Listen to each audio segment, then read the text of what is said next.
Hello students, मैं उमंग शर्मा। और आज की इस वीडियो में जो हम पढ़ने जा रहे हैं वो आपकी क्लास 11th की बीएसटी का चैप्टर नंबर 9 है। देखो बच्चों, मैं आपको एक बात बता दूं कि मेरे पास जो फ़िलहाल ये बुक है ये थोड़ा ओल्ड बुक है, लगभग 17-18 की बुक है ये मेरे पास। तो हो सकता है कि आपकी जो न्यू बुक है उसमें इसमें कोई चेंज आपको थोड़ा बहुत देखने को मिले, ठीक है। उसे आप थोड़ा कवर करने की कोशिश करेंगे।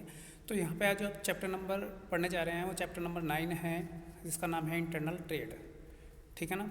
इंटरनल ट्रेड जो किसी एक पर्टिकुलर कंट्री के अंदर किया जाता है उसे हम इंटरनल ट्रेड के नाम से जानते हैं। इसके मीनिंग को पढ़ेंगे। Trade refers to buying and selling of goods and services for earning profit. Trade के अंदर आप डालते किसे हैं, जो गुड्स का बाइंग एंड सेलिंग होता है, गुड्स और सर्विसेज का प्रॉफिट कमाने के उद्देश्य से, उसे हम ट्रेड बोलते हैं। When buying and selling of goods and services take place within the geographical limit of a country. जब यही ट्रेड हम एक जोग्राफिकल लिमिट के अंदर करते हैं कंट्री की, तो ये बोला जाता है आपका इंटरनल ट्रेड, ठीक है ना। Internal trade is also known as home trade या इनलैंड ट्रेड। आप इसे होम ट्रेड या इनलैंड ट्रेड के नाम से भी जानते हैं। In internal trade payment of goods and services are made and received in a country's national currency only. यहाँ पे जो गुड्स एंड सर्विसेज का जो पेमेंट किया जाता है या रिसीव किया जाता है पेमेंट, वो अपनी होम करेंसी में किया जाता है। With in the country goods can be sold anywhere. Country के अंदर आप गुड्स कहीं से भी खरीद सकते हैं, कहीं पर भी बेच सकते हैं। मैन्युफैक्चरर और traders have to pay no custom और import duty as goods are part of domestic production and these are meant for consumption within the country. देखो हुआ क्या कि जो आपके मैन्युफैक्चरर होंगे या ट्रेडर्स होंगे, उन्हें ना तो कोई कस्टम ड्यूटी पे करनी पड़ती, ना कोई इम्पोर्ट ड्यूटी पे करनी, क्योंकि जो भी गुड्स का प्रोडक्शन किया गया कि सेम कंट्री के अंदर किया गया है, ठीक है ना, और वो इसी कंट्री का एक पार्ट है, इसलिए जो है ना उन्हें कुछ भी टैक्स वगैरह पेड नहीं करना पड़ता। जो इसके मेन फीचर्स हैं उन्हें पढ़ेंगे हम। पहले इसके फीचर जो हैं वो है the buying and selling of goods and services take place within a country. जो गुड्स एंड सर्विसेज का बाइंग सेलिंग की जाती है वो एक कंट्री के अंदर की जाएगी। The payments are made and receive in the home currency only. जो पेमेंट आप करेंगे या रिसीव करेंगे वो जो करेंगे हम केवल और केवल होम करेंसी में करेंगे। देयर इज़ नो और very few formalities to be completed by traders.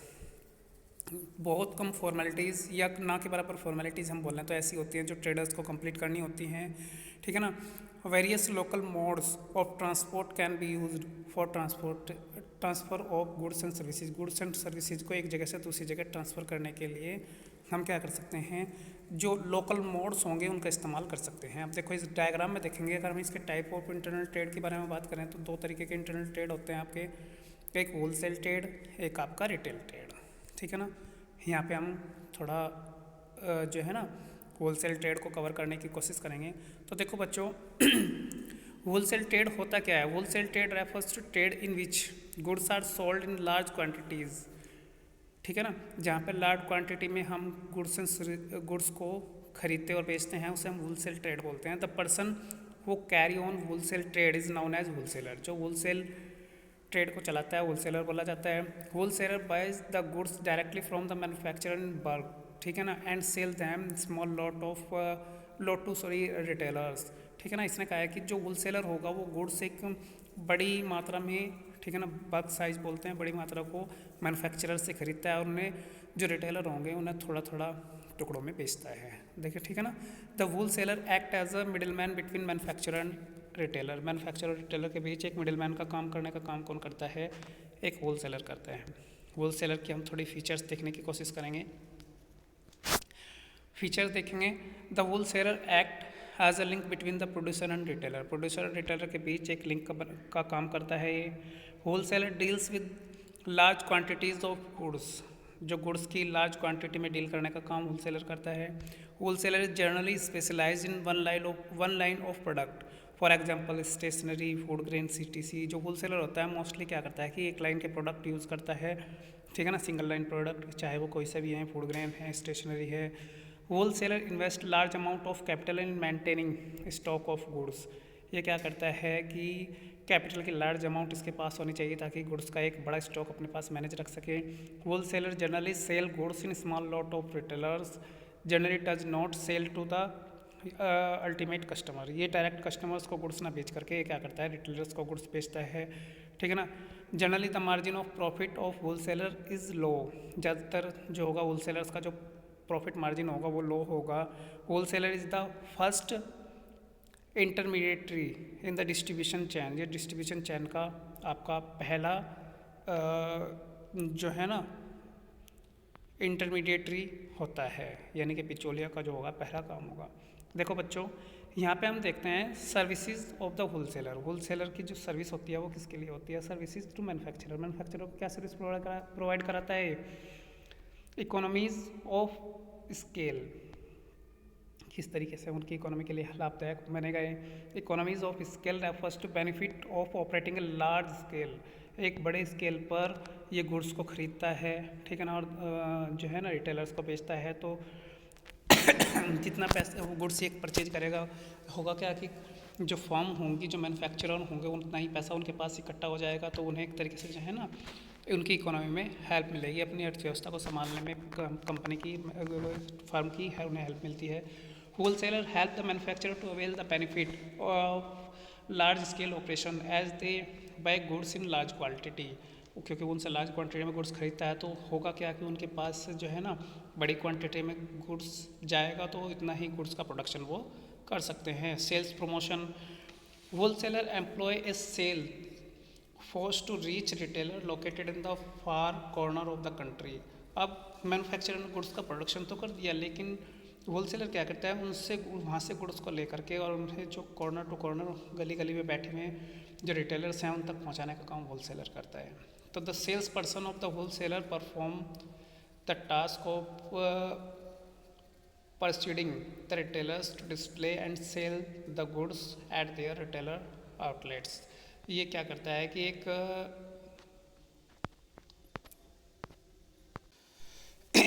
ये क्या करता है कि एक जो है ना आपका सेल्स पर्सन को अपॉइंट करता है, जो रिटेलर्स के पास जाते हैं, उन्हें गुड्स को डिस्प्ले करते हैं और उन्हें वहाँ पे बेचने तक का काम करते हैं। Market information. मार्केट के बारे में जो मैन्युफैक्चरर को इन्फॉर्मेशन प्रोवाइड कराने का काम करता है होल सेलर करता है। The wholesaler provide information regarding the preferences and expectation of the consumer to the manufacturer. Consumer किस चीज़ की एक्सपेक्टेशन करते हैं फर्म से, प्रोडक्ट से, ठीक है ना, उसे कंज्यूमर को प्रोवाइड कराने का काम यही करता है। स्टोरेज। क्योंकि एक लार्ज क्वांटिटी में गुड्स को परचेज करता है तो गुड्स को जो है ना काफ़ी हद तक जो है ना अपने पास संभाल करके रखेगा, स्टोरेज का काम करेगा। तो फर्म को जो है ना ये भी बेनिफिट मिलने वाला है, वरना फर्म को ये गोडाउंस में रखना पड़ेगा, ठीक है ना। Finance. Wholesaler provide financial support to the manufacturer by buying the goods for cash. क्योंकि गुड्स को एक लार्ज क्वांटिटी में खरीदता है, कैश प्रोवाइड कराता है मैन्युफैक्चरर को, तो हम कह सकते हैं कि फाइनेंस में भी उनकी हेल्प करता है। Concentration of production.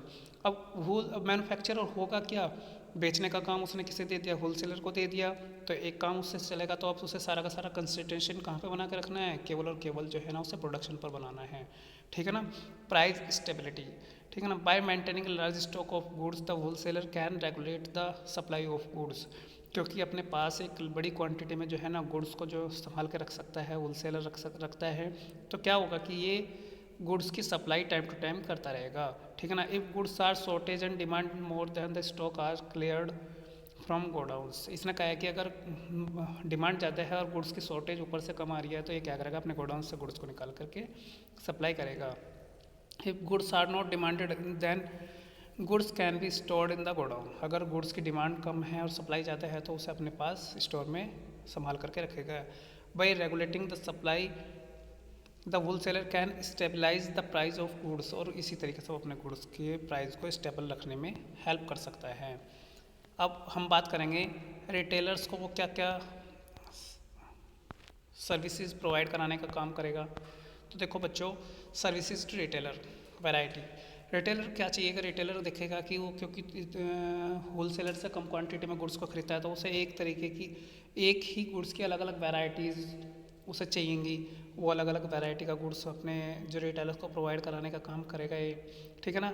Regular supply.